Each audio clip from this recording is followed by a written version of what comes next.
Hello spark Riders, कैसे हैं आप लोग। मुझे पूरी उम्मीद है अच्छे होंगे।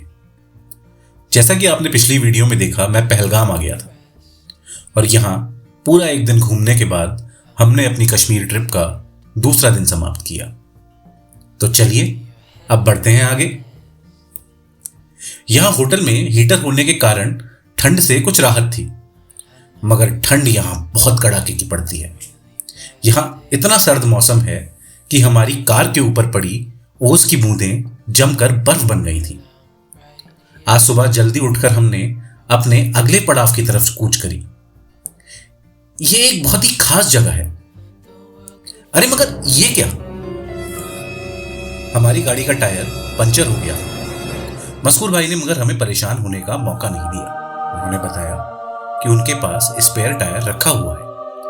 मकसूर भाई टायर बदलने में लग गए और हम लोग ठंड से बचने के लिए चाय पीने लगे। यहां सुबह की हवा में एक तीखी सी ठंड थी, जो कि इतने कपड़े पहनने के बावजूद शरीर के साथ साथ आत्मा तक को कपा दे रही थी। मगर अब पहाड़ों में आकर यहाँ की ठंड ही नहीं झेली तो फिर पहाड़ों में आने का फायदा क्या।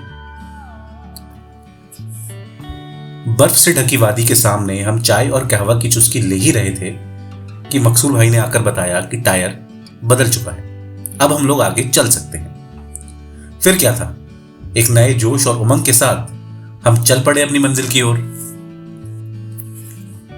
आज की मंजिल है मशहूर गुलमर्ग। गुलमर्ग के बारे में मैं आपको और बताऊं उससे पहले वीडियो को लाइक और चैनल को सब्सक्राइब तो कर दीजिए। अब भाई इतनी ठंड झेलने का कुछ तो फायदा मिले।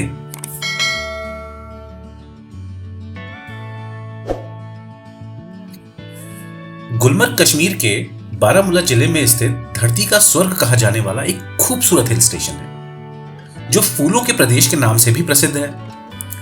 लगभग 2730 मीटर की ऊंचाई पर स्थित गुलमर्ग की खोज 1927 में अंग्रेजों ने करी थी। कहा जाता है कि इससे पहले गुलमर्ग को गौरीमर्ग के नाम से जाना जाता था।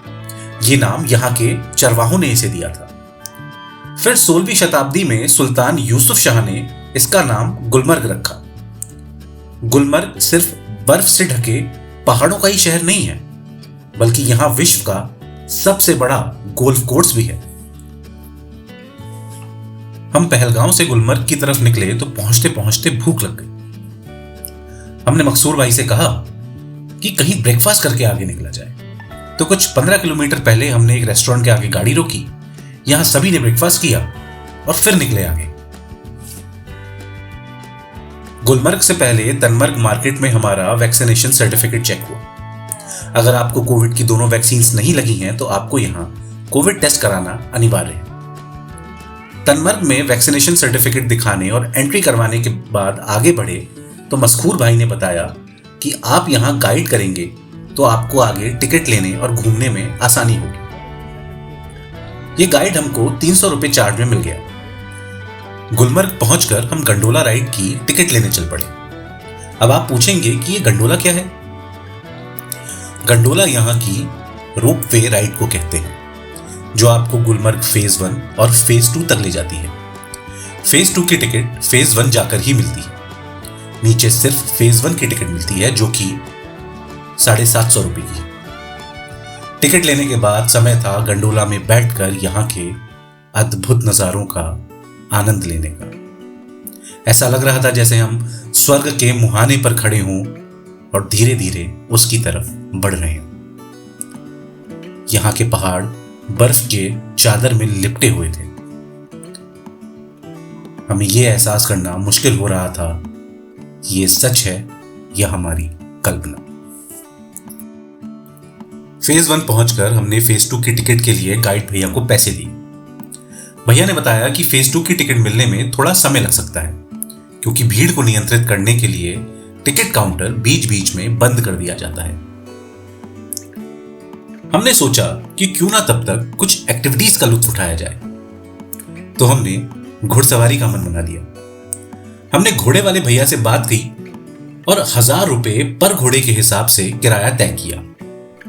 यहां मोल भाव करना बिल्कुल ना भूलें, आपको यहां इसी घोड़े का बहुत ज्यादा प्राइस भी देना पड़ सकता है। जैसा कि पिछली वीडियो में आपको मैंने बताया था कि घोड़े पर बैठकर मुझे एक राष्ट्रीय अनुभव होने लगा था, मगर यहां मुझे कुछ अलग अनुभव हुआ।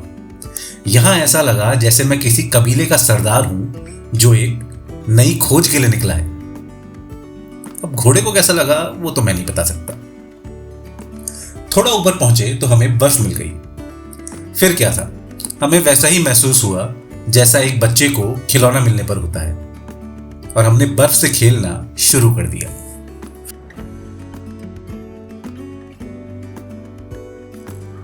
कुछ देर बर्फ में खेलने के बाद हमने पहाड़ की ओर देखा, फिर एक दूसरे की तरफ। हम लोग समझ चुके थे कि अब क्या करना है। हमने बर्फ से ढके इस पहाड़ पर चढ़ना शुरू कर दिया। अजी चढ़ना क्या, एक रेस से लग गई हो मानो। मैंने अनुभव किया कि यहां ठंड और ऊंचाई होने के कारण सांस बहुत जल्दी फूलने लगती है। आधे रास्ते में पहुंचने के बाद हम रुके, पीछे पलटे तो एक बहुत ही सुंदर दृश्य को पाया। हमें यहां ऐसा महसूस हुआ जैसा एक पंछी को उड़ते हुए होता होगा। हमने फिर थोड़ी हिम्मत जुटाई और आगे बढ़ना शुरू किया। तकरीबन 40 मिनट बाद हमने फेज 2 का आधा रास्ता पैदल ही तय कर लिया था, लेकिन ठंड और बर्फ ज्यादा होने के कारण हमने आगे जाने का इरादा छोड़ दिया और बस यहीं बैठकर इन नजारों का आनंद लेने लगे। यहां एक अजीब सी शांति का अनुभव हो रहा था जो हम रोजमर्रा की भागदौड़ में महसूस करना भूल जाते हैं। कुछ देर यहां समय बिताने के बाद हमने वापस नीचे उतरना शुरू किया तो पाया कि बर्फ से ढके पहाड़ों में चढ़ने से कहीं ज्यादा मुश्किल होता है उतरना। बड़ी मुश्किलों के बाद हम नीचे आखिरकार उतर ही आए। इसके बाद हम पास ही में वाटरफॉल देखने चल पड़े। यहां पहुंचकर हमने जो दृश्य देखा वो बहुत ही अद्भुत था। वाटरफॉल पूरा जम चुका था। वाटरफॉल के पास त्रिपाल की आड़ में बैठकर कुछ लोग चाय और मैगी बनाकर बेच रहे थे, तो हमने भी अपने लिए चाय और मैगी बनाने को कहा, क्योंकि शाम भी हो चली थी और भूख भी लग गई थी।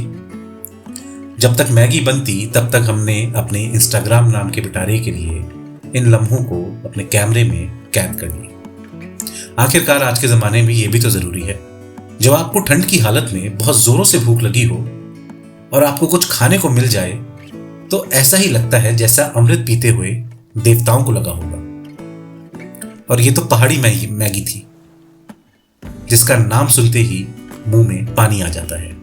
गाइड भैया ने बताया कि अब हमें नीचे चलना होगा क्योंकि 5 भी बज गए हैं और मौसम भी खराब हो रहा है, और अगर गंडोला राइड बंद हो गई तो नीचे पहुंचना मुश्किल हो जाएगा। तो हमने गंडोला राइड के फेज 1 की तरफ चलना शुरू कर दिया। हम गंडोला राइड पर बैठकर कुछ दूर चले ही थे कि लाइट चली गई। फिर लाइट आती जाती रही। किसी तरह हम नीचे पहुंचे। अब बस दिल में यही आ रहा था कि किसी तरह हाउस बोट तक पहुंच जाएं और आराम किया जाए, क्योंकि आज जोश जोश में हमने कुछ ज्यादा ही मस्ती कर ली थी। पार्किंग में पहुंचकर गाड़ी में बैठे और हाउस बोट की तरफ निकल पड़े। हाउस बोट पहुंचकर खाना खाया और इतने प्यारे से दिन को समाप्त किया। अगली सुबह हमारी आंख एक आवाज से खुली। हमने बाहर जाके देखा तो जो नजारा हमारे सामने था वो बेहद मोहक था। हल्की हल्की स्नोफॉल हो रही थी। बस बुरा ये लग रहा था कि आज हमें वापस जाना है। फिर भी हमने इस पल को पूरी तरह एंजॉय किया। मैंने अपने अनुभवों से सीखा है कि हर पल को अच्छे से जियो, क्योंकि ये पल ही आखिर हमारी यादें बनते हैं, और हम लोग सिर्फ अच्छी यादों को ही तो संजो कर रखना चाहते हैं। बस फिर तैयार हुए और निकल गए एयरपोर्ट के लिए। जाते जाते आपको बता दूं कि श्रीनगर एयरपोर्ट के लिए थोड़ा जल्दी निकलें, क्योंकि यहां चेकिंग के कारण समय बहुत लगता है। आशा करता हूं कि ये यात्रा आपको पसंद आई होगी। अपना प्यार दिखाने के लिए वीडियो को लाइक और शेयर जरूर करें। हमारी यात्रा और कहानियों से जुड़ने के लिए और आगे आने वाली वीडियोस के लिए चैनल को सब्सक्राइब करें। मैं जल्द ही अपनी ट्रिप को अच्छे लम्हों को और नई कहानियों को पिरोकर फिर मिलूंगा। तब तक के लिए take care and ride safe. Bye.